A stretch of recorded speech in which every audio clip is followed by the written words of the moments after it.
as a young man, you're growing up and people are not seeing you are into girls and you're not, you're not going to stay in Uganda and everything. But guess what? So I used to love playing football, and my auntie told me, my guardian told me that, you know what, the kids you're playing with, one day you won't see them again. And I'm like, yeah, because she didn't love football. They'd be like, you're playing football and you... So I used to love dancing. I was like, no, you need to go there. I know. I just want to test that. Yeah. Because it's, there's even this time I was like, you know what, I'm going to remain in the dormitory. But as I was sleeping, I could hear music here. Well, I'm just... I can imagine the battle in your mind. I was like, am I going? Am I not? Sometimes you'll be like, oh, is dancing bad, But the issue is not the dancing. The issue is what is happening in you. Before you say that it's alcohol that is going to turn my life, but what is happening to you when you're taking it? That's why it's God is not interested in what you're doing. He's interested in what is happening in you. Do you still dance? Yeah. I'm telling you, I dance, but nowadays I don't dance on stages. I dance in people's lives. You're not, you're not using drugs and you're not, using alcohol. I mean, how was... This podcast is brought by ISMART House, your best podcast agency in Rwanda. Hello there. I am your host, Mukristu. I'm excited today to have you on. Thank you so much for tuning in.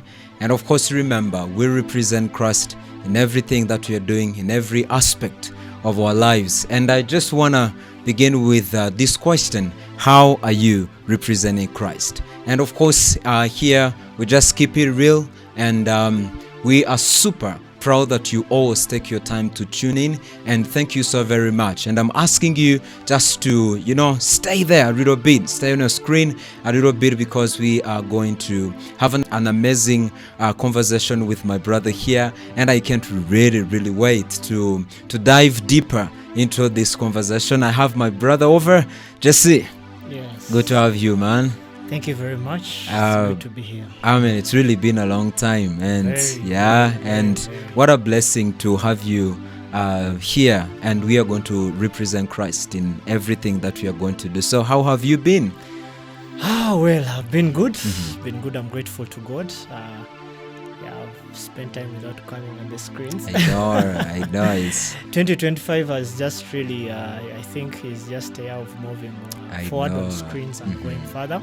And I'm blessed that today I'm here, and I'm glad. I can't wait also to see what today gives us into what we're going to be discussing. Yeah. All right, man. I feel like now this you can already see the vibe, and I just wanna ask you a question. I asked you how you have been, and what's up, what's going on, and how is 2025 so far? 2025. I'm grateful to God that it is a year that has started with a conviction of big expectant upon my life personally, onto where God is taking me this year, because each year has an elevation, and that is actually the greatest revelation one gets. Wow. Because if you don't see an elevation, meaning you're missing a revelation. Wow. So I was profound. Like, God, what is this year all about, 2025? And one of the biggest thing that God mentioned that I can share publicly is being fruitful.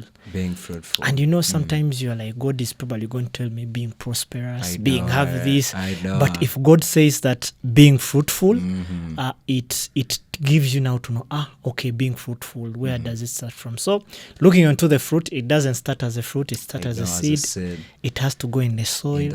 It has to break. It has to let the roots work under. So there is that undercover to be worked on. That process that it has to go through. Then give a tree, then produce fruits. But when God says that be fruitful, it means whether it's in season or out of season, you need to give the fruit. So I'm grateful for this year, 2025. And I started it on a good, really, journey, because God by God's grace, I traveled a bit outside the country.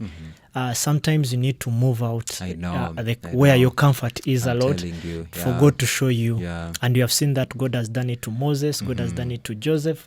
He has done it to men, that he takes them out where they might be very comfortable to the place actually wants them to be taught and learn different things. So I'm grateful and I'm very expectant. I know we'll come back here when a lot of testimonies I'm telling you, I really can't wait to, said. I can't wait to, have you over again and sharing the stories of how, you've been fruitful. We should come back. We have to. We We should have come to back really as a testimony. come. Testimonies really have to be there. And you're talking about being fruitful, and surprisingly, that's what God has told me as well. I was towards the end of last year, I was like, okay, God, what is your desire? Because most of the times we go in his presence and we have, a list of things that we want to present before him, and we are praying and asking him to answer us. But I was like, okay, God, this time around, I really don't have, my prayer request is to know your desire. And his desire is just to be fruitful, because he has, he has given us something, and he wants to see what has given us being, multiplied into other people's lives. And that is his desire, because he challenged me and told me that a human being, a soul of a man, is his biggest project. Wow. Yeah, so we are the projects of God. And when you are fulfilling that, when you are walking and, allowing yourself to go through that process of breaking, and you're being broken by God, allowing to go, in the soil, in the soil, and you're in the process, and, spending a lot of nights and trying to, trying to really come up with something. And I do believe that at the end of the day, our God is going to be glorified. But before we talk about being fruitful, that one is, it is another episode. It is something that we really have to take so many hours talking about. But I just want to take things a little bit way before. Who's Jessy, and before you become the man you are today, before you do what you're doing. How did you grow up, and how is your upbringing? Well, wow, that's a good one. As everyone has a story. Yeah. From the upbringing. Yeah, and I'm grateful to God that I was born here in Rwanda. Then was taken care of by my grandmother, plus my mom around and my dad. Then after the passing of my grandmother, we had to shift to Uganda. And then that's when my life actually, things started into, studying. I was privileged to have a guardian who really took care of me, paid school fees, didn't lack anything. I went to good schools. And but in my upbringing, I used to question myself, why, God, why? Wow. Like, why is it that you set me in such a family and then you make me pass through where I passed through, but come in this family, the family that takes care of you, you are the child at home, they take care of everything, which is not found everywhere. So then I started thinking probably it was a Christian family. It is actually even now a Christian family. It taught me actually that there is always something that God has on someone's life. So I didn't know what it is, but I knew that actually God had something on my life. But like any other kid, I was a kid playing around and all of that. And there are things that a family has. There are things, they might be customs, there might be a culture of a family, there might be routines or principles. Every family has those. And one of the greatest, I could say, greatest principles that we had at home that really made me, I can say contributed to the life I'm in today is the life of a prayer altar. We had a prayer altar. We even have it even now, whereby if the family we meet and pray. And it's something that is not easy, but it builds certain things. So there's details one can't go in, but you find that however much there are many wars around and everything, but God still uses those platforms that you set as an altar. And the good thing of an altar is that even if fire is not on, even if the sacrifice is burnt. Take an example of these stoves that they use when they are roasting and everything. Even in the morning, when you go and just put your hand on top of it, you'll still feel the heat of the fire. Why? Because it has been used. And this is what I could say, that most Christian lives, people have altars, but you find that they are not always on fire. That's why even in times when fire is not on, you find them cold. So that's one of the things I could say. And then did my primary. So I was like, I'm going to stay in Uganda and everything. But guess what? So I used to love playing football, and my auntie told me, my guardian told me that, you know what, the kids you're playing with, one day you won't see them again. And I'm like, because she didn't love football. I loved football. That was the reason behind. Because when you're a student and everything, when you play football, they see football as something which is not good for a future. They'll be like, you're playing football and you. So then one day, when she got a transfer to work from here, because she was a Rwandan and everything, so she continued studying from there. So when I did my P7, I was going to go for an academy, ProLines Academy. I was ready to go to start playing football as a career. But then after that, to cut it short, we came for visit. First time we went back, and then the second time when we came to visit, she was like, but you know what, why are you going back? You're going to study from here. I was thinking she's joking. The education system in the other country, the flexibility, everything that you used to, now here everything is new. And then it's like, no, you're studying from here. Now that was a hit on my back. I was like, I'm going to study from here.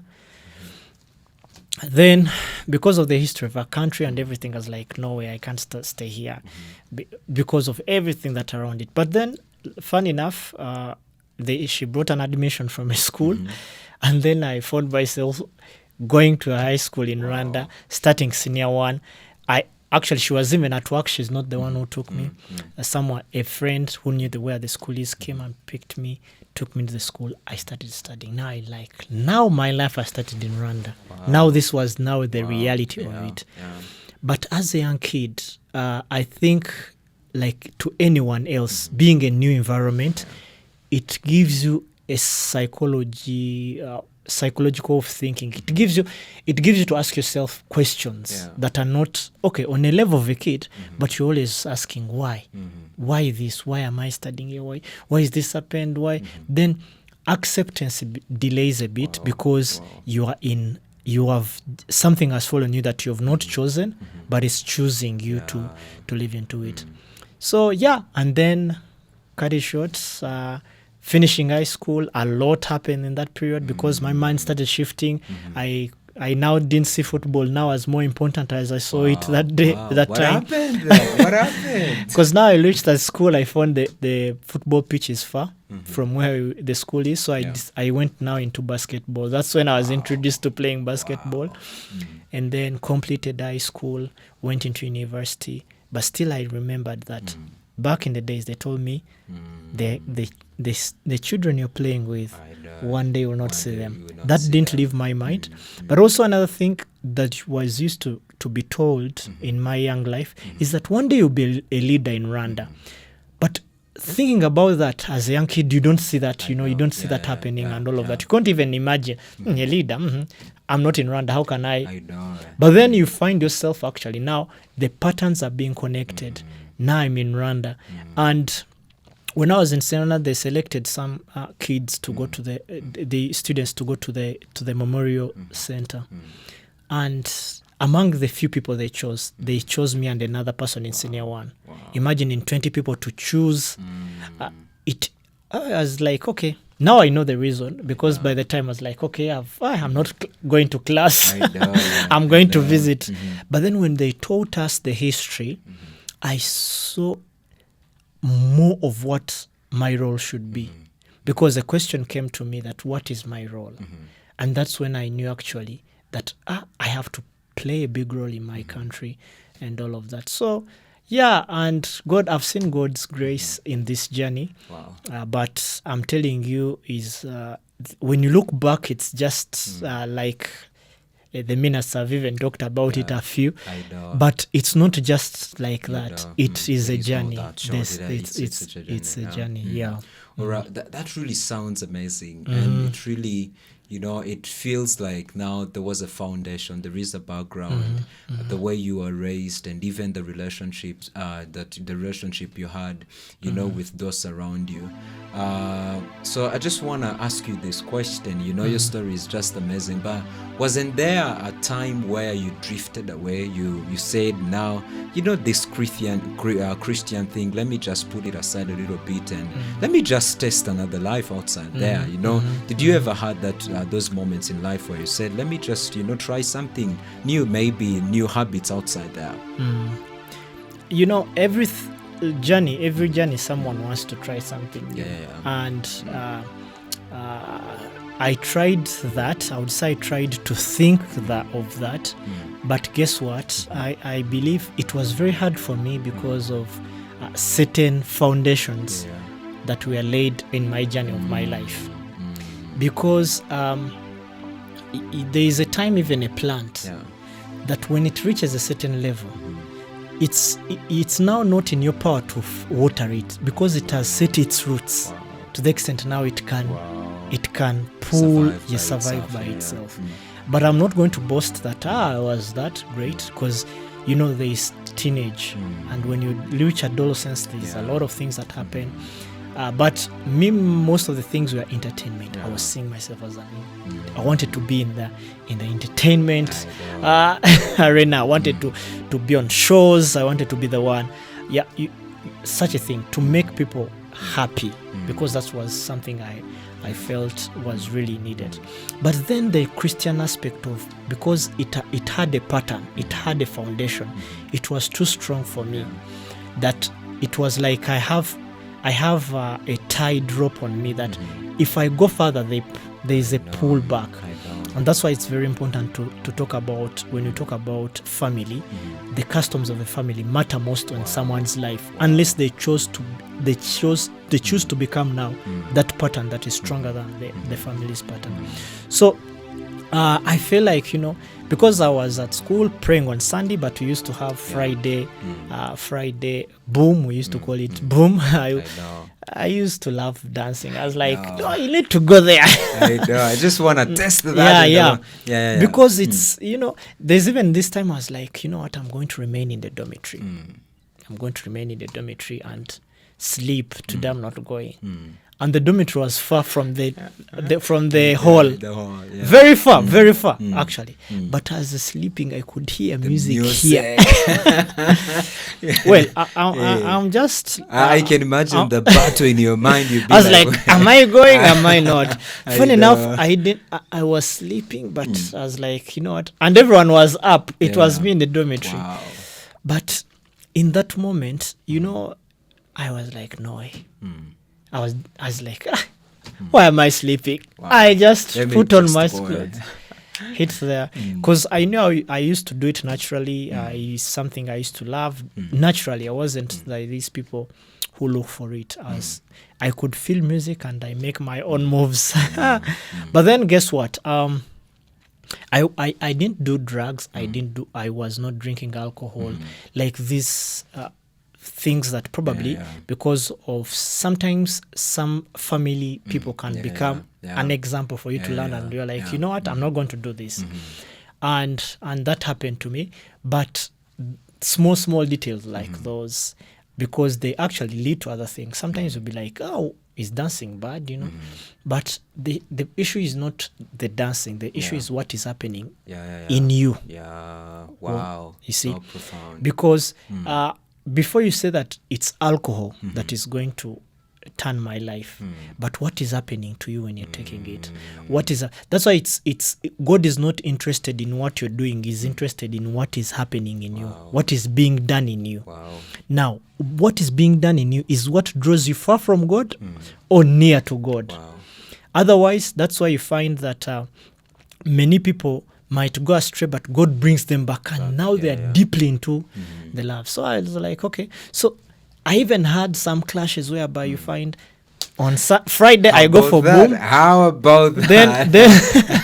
Then you find that on Sunday, I'm in drama team. Wow. You know, because I promised God, if I pass well my O-level and get a good school, I'll start a drama team, because I knew that was easy.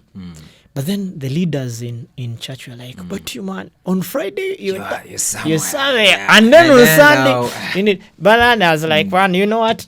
You're not going to mix myself with my God. Yeah. So I started to be resistant, because I was like, you know, you don't have to tell me what to do and all of that. But then what happened surprisingly when I was complete, because when I was complete, I was like, I think I'll start training dancing in schools. Yeah. I had dancing projects like around it. But sometimes also you start things and then they help other people more than they're going to help you, because one of the drama team members we had started a drama team after their high school, and it was working at their church. It even was called around the churches around when they have youth ministry. So, but what happened to me after high school is that God gave me a revelation and took me back when I was performing. But when I was, because for me I used to come on stage and people enter. They don't have to call them. That's how, you know. Yeah, some people watching are like, you man, you. What are you talking about? What are you talking about? Yeah, but if you ask people who know me during that time, they will tell you, man, that guy. Because I even meet them today and they're like, do you still dance? Yeah. I'm telling you, I dance. But nowadays, I don't dance on stages. I dance in people's lives. I just make moves that... But then God showed me people entering the hall with broken hearts. Many, I could see different of them. And I'm like, what is this? But then after that, you know, because now you're seeing yourself dancing when you're in a revelation, now you even see other people. So they could, you know, cheer you up. Clap. But then when they go back, they are happy just for a short time. When they go back in there. Then God told me, I didn't call you for entertainment because it's temporary. I called you for transformation because it's permanent. Wow, man. Now, what I'm hearing is so interesting. And I really kept following you from the beginning and how you grew up and the prayer altars, in your homes, and, how you were introduced to God and your life, your teenagehood, and, your like everything that happened to your life was, there was a foundation of which your life was built on. There was something that was introduced to you earlier on in life.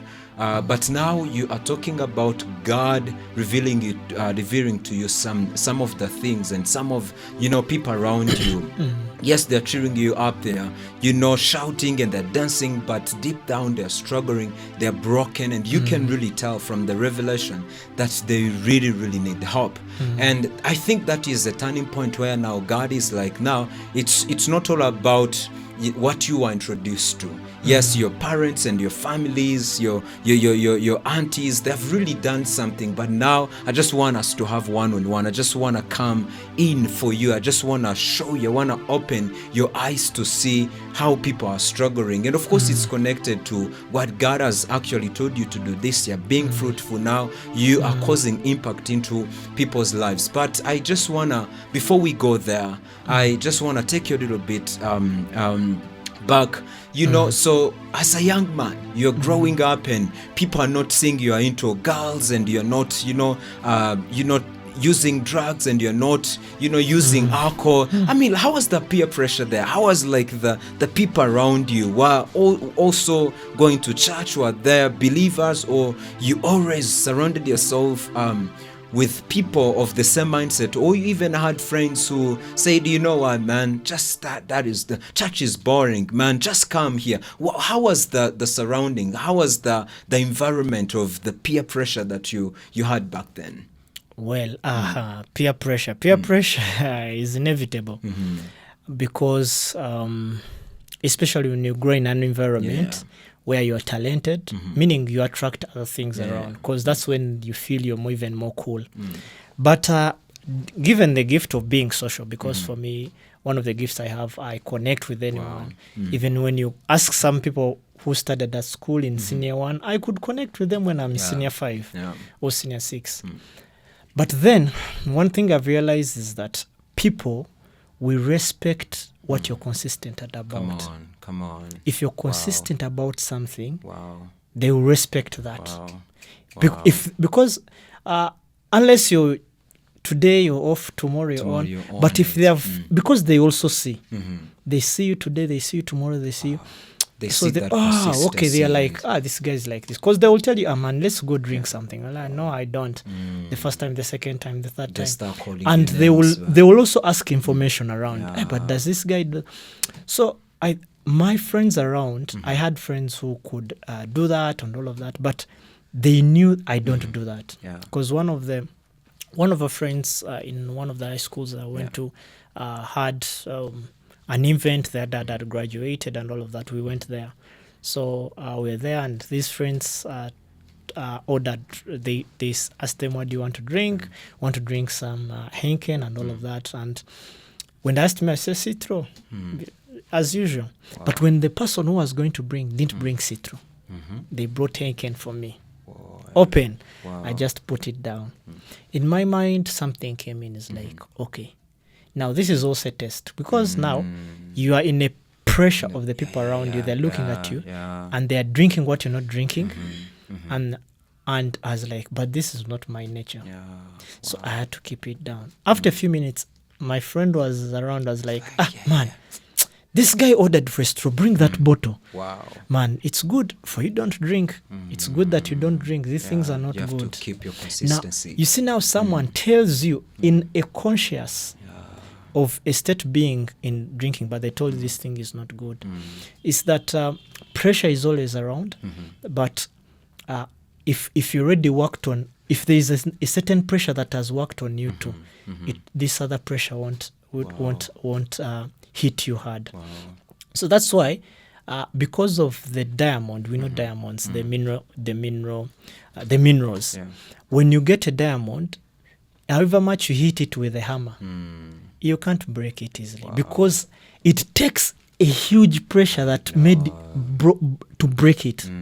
So sometimes we have to nature ourselves in that way, that we become very steady fast, that a pressure behind comes doesn't harm us. So consistency, that I believe sometimes we ignore on small little habits we do, because they have to be daily onto that. Secondly, I can't say it's by my power, because though I didn't say, I grew up in that family that is of born again. They're still born again Christians, but I received Christ when I was in my senior 2. Wow. You see that? And that was 2011. Wow. Now, I knew about God, but this now took me time to say, now you know what? Yeah, I grew up, I've gone to Sunday school, I've gone to church, but I have to take my personal decision. And that's when I got baptized. And that's when now I started having a certain personal relationship with God that I had even in primary, but now I chose when I know this is my choice, because sometimes people are influenced by their families and all of that. So I want to put in the aspect of God, because it's the Holy Spirit that will always guide you. Sometimes it will even make you avoid to go somewhere. Like we had a party, and then I just felt I should go back in the dormitory and change and go to the party after party, you know, of those days by loving to dance. But when I reached the dormitory, I fell on the bed like this and I slept. Yet my plan was to go change. I woke up. I don't know who removed my shoes, but I was still in the suit that I was wearing. So sometimes God will protect us from the peer around, the peer pressure around and all of that. So I've really been in an environment, so they could trust me because they know I don't drink and smoke and do that. So they could give me their wallets when they are going to go. They know that if I have them, nothing is going to happen to them. So the pressure around. And also another thing I could say is that probably also fear from home, because I respected home. I was like, if they hear me in this scenario, how are they going to take it? So there are a lot of things that I could avoid because I fear what would what would say of me at home. One, I've been privileged to be paid off school fees. I've grown in a family that has values, or Christian values. I don't want to add on a burden that I've been suspended. By the way, my entire schooling, I've never been suspended or expelled, even once.